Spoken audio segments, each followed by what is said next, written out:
Hello students, welcome to our channel learn with IITians। इस lecture में अपन hollow sphere और सॉलिड स्फेयर के इलेक्ट्रिक फील्ड्स के बारे में डिस्कस करेंगे और दो अच्छे से क्वेश्चन करेंगे।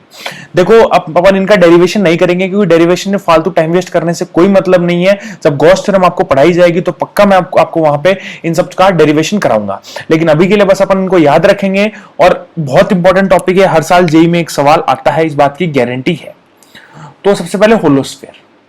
होलोस्फेयर मतलब अंदर से खोखला होगा और इसका रेडियस मान लेते हैं r है। तो होलोस्फेयर के कोई इनसाइड पॉइंट है, मान लो ये वाला पॉइंट है, तो इस पॉइंट पे जो इलेक्ट्रिक फील्ड होता है जिसको मैं बोलता हूं E इनसाइड, वो 0 होता है। ठीक, तो गॉस थ्योरम पढ़ाऊंगा, गॉस लॉ पढ़ाऊंगा, तब आपको पक्का इसका प्रूफ कराऊंगा। बस एक बार मान लें कि इलेक्ट्रिक फील्ड ऐसा होता है। ठीक है, और जो आउटसाइड पॉइंट, मान लो ये पॉइंट है, यहाँ पे कोई, यहाँ पे एक पॉइंट मान लेते हैं। ठीक है, यहां से कुछ r डिस्टेंस पे, तो जो इलेक्ट्रिक फील्ड होता है आउटसाइड पॉइंट पे, उसकी वैल्यू होती है kq/r²। इस पे मान लो अगर चार्ज q है तो ये q क्या होता है? Charge on sphere. Gauss law के टाइम आपको प्रूफ कराया जाएगा, पर इनसाइड कितना होता है 0 और आउटसाइड कितना होता है kq/r²। अब इसको करते हैं अपन एनालिसिस। मान लो इसका अगर अपने को ग्राफ बनाना हो, यहाँ पे इलेक्ट्रिक फील्ड लें और यहाँ पे डिस्टेंस x लें। x मतलब उस सेंटर से कितना डिस्टेंस पे। तो शुरुआत के अंदर जब तक r डिस्टेंस पे नहीं पहुंच जाते तब तक तो इलेक्ट्रिक फील्ड कितनी रहेगी? 0। समझ में आया? क्योंकि E इनसाइड कितना होता है? 0, और E आउटसाइड कितना है? kq/r²। तो E आउट क्या इनवर्सली 1/r² के प्रोपोर्शनल नहीं है? तो शुरुआत में तो इलेक्ट्रिक फील्ड कितनी होगी? 0। कहां तक? जब x की वैल्यू r तक ना पहुंचे, रेडियस तक ना पहुंचे। जैसे ही x की वैल्यू रेडियस पहुंची, उसके बाद जो वैल्यू है वो किसके बराबर हो जाएगी? किसके इनवर्सली प्रोपोर्शनल आएगी? 1/r² के। तो ग्राफ कैसा आएगा? ऐसा। 1/r² का ग्राफ कैसा आएगा? ऐसा। होप सो आपको समझ आया होगा। अगर मैं सॉलिड स्फीयर की बात करूं, सॉलिड स्फीयर का जो इनसाइड पॉइंट होता है, क्या कहां पे? सॉलिड स्फीयर के इनसाइड पॉइंट पे जो इलेक्ट्रिक फील्ड दी जाती है वो दी जाती है ρr/3ε0। ठीक है, r जो पॉइंट निकालना वहां, और रो इसकी चार्ज डेंसिटी।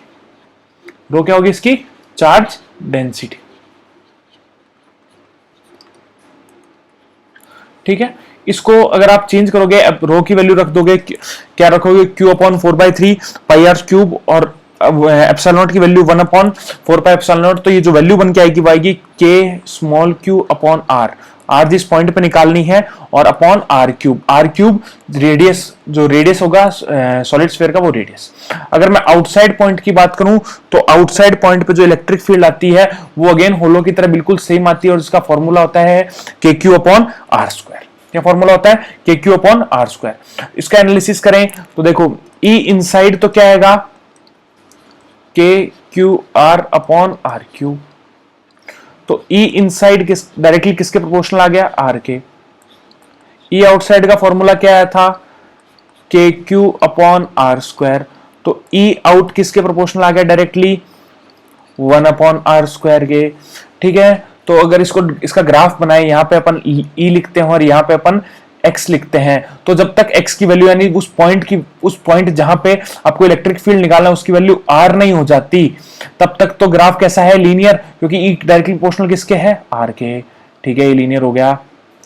और जस्ट उसके अगले इंस्टेंट पे यहां पे तो देखो मैं लिख सकता हूं E directly proportional to r, और यहां पे r के बाद E कैसा है? E inversely proportional to 1/r²। तो E किसके इनवर्सली प्रोपोर्शनल है? 1/r² के। ठीक है, चलो अब क्वेश्चन करते हैं। पहला क्वेश्चन क्या है कि आप दो स्फीयर्स हैं। ठीक है, दो कैसे स्फीयर्स हैं? सॉलिड कंसेंट्रिक होलोस्फीयर्स हैं। होलोस्फीयर्स हैं दोनों। ठीक है, होलोस्फीयर, दो होलोस्फीयर ऐसे रखे हुए हैं, एक का रेडियस r1, दूसरा का रेडियस r2, एक पे चार्ज q1 और दूसरे पे चार्ज q2। आपको a पॉइंट, b पॉइंट और c पॉइंट पे आपको क्या निकालनी है? Electric field. तो सबसे पहले अपन किसकी बात करते हैं? For point a। अगर मैं a पॉइंट की बात करूं, ध्यान से सुनिएगा, अगर मैं ए पॉइंट की बात करूं तो ए पॉइंट क्या स्फेयर 1, जिसको मैं चार्ज 1, स्फेयर 1 एंड स्फेयर 2 दोनों के लिए कैसा पॉइंट है? इनसाइड पॉइंट है ना। और अपन अभी पढ़ा था इनसाइड होलोस्फीयर के इनसाइड पॉइंट पे इलेक्ट्रिक फील्ड क्या होती है? 0। तो यहां पे इलेक्ट्रिक फील्ड क्या हो जाएगी? 0। ये आपको समझ आनी चाहिए। अगर मैं पॉइंट बी की बात करूं,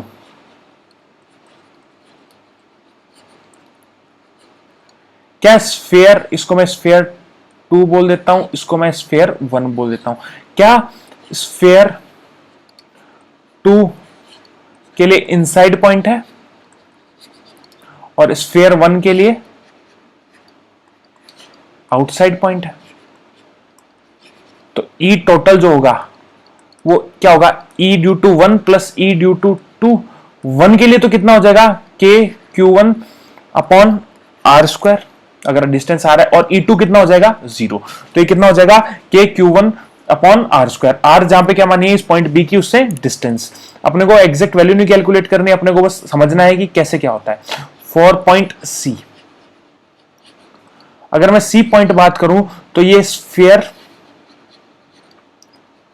2 एंड 1 दोनों के लिए कैसा पॉइंट है? Outside point. तो ई जो होगा आपका, क्या क्या लिखेंगे अपन? ई नेट जो लिखेंगे वो क्या लिखेंगे? E1 प्लस E2, और दोनों के लिए आउटसाइड पॉइंट है तो क्या हो जाएगा?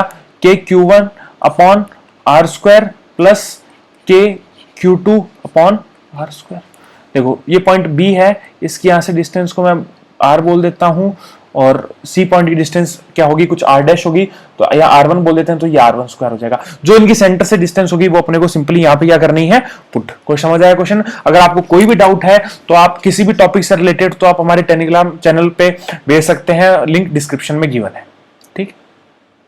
Question, find electric field at any point inside a spherical cavity. ये एक सॉलिड स्फीयर है, ठीक है, जिसकी चार्ज डेंसिटी कितनी है? इसके अंदर ये एक होलोस्फीयर रखा है, ठीक है। अब इसके अंदर आपको क्या निकालनी है? इस पॉइंट सी पे, कोई भी पॉइंट सी पे आपको क्या निकालना है? Electric field. तो इस क्वेश्चन को क्या ऐसे अज्यूम किया जा सकता है कि एक कंप्लीट स्फीयर है, ये पॉइंट सी रहा, ये पॉइंट ए रहा, प्लस एक छोटा स्फीयर है जिसके अंदर ये पॉइंट बी रहा और ये पॉइंट सी रहा। देखो मैं इसको थोड़ा सा जूम करके बनाता हूं, छोटा इसलिए छोटा बनाया, पर एक्चुअली है ये ऐसा। ये पॉइंट बी है और ये पॉइंट सी है। अगर इसकी डेंसिटी रो है तो मैं इसकी डेंसिटी माइनस रो माननी पड़ेगी। क्यों? आप अज्यूम करिए पूरा स्फीयर है, पूरे स्फीयर को मैंने ये जो खाली पार्ट है पॉजिटिव चार्ज से भी भर दिया और नेगेटिव चार्ज से भर दिया। नेट चार्ज तो 0 हो गया एक्चुअल जो क्वेश्चन में आपको कहना चाह रहा था, पर सोचने का तरीका अपना अलग हो गया। क्या मैंने ऐसा मान लिया कि यहाँ पॉजिटिव चार्ज था तो एक रो का स्फीयर मान लिया, और एक नेगेटिव चार्ज के साथ एक और स्फीयर मान लिया। अगर मेरे को ई टोटल लिखना होगा एट पॉइंट सी, तो मैं क्या लिखूंगा? E ड्यू टू, इसको स्फीयर 1 बोल देता हूं, इसको स्फीयर 2 बोल देता हूं। E due to 1 plus E due to 2। E due to 1 क्या होगा? ध्यान से देखो अपन ने क्या फॉर्मूला पढ़ा था किस आउटसाइड पॉइंट के लिए, सॉरी इनसाइड पॉइंट के लिए? रो R अपॉन 3 एप्सिलॉन नॉट, ये फॉर्मूला पढ़ा था। तो R की जगह क्या पुट कर देंगे अपन? R की जगह क्या पुट कर देंगे? AB, AC distance. और इसमें जब अपन इसका लिखेंगे तो क्या लिखेंगे? Negative of rho R upon 3 epsilon naught, और R की जगह क्या पुट कर देंगे? BC, क्योंकि R क्या होता था? सेंटर से डिस्टेंस। तो E1 के लिए सेंटर से डिस्टेंस क्या होगी? AC, और B के लिए सेंटर से डिस्टेंस क्या होगी? BC। तो मैं इसको क्या लिख सकता हूं? Rho AC vector upon 3 epsilon nought minus rho BC vector upon 3 epsilon nought. ध्यान से देखना, rho upon 3 epsilon nought common आ गया, ये क्या बन गया? AC vector. क्या बन गया?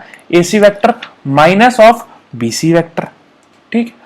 अब ध्यान से देखो, अगर मैं एक ट्रायंगल बनाऊं, ये पॉइंट A, ये पॉइंट B और ये वाला पॉइंट C, तो देखना ये A से लेके C तक डिस्टेंस, ये B से लेके C तक डिस्टेंस, और ये A से लेके B तक, ऐसा वेक्टर है।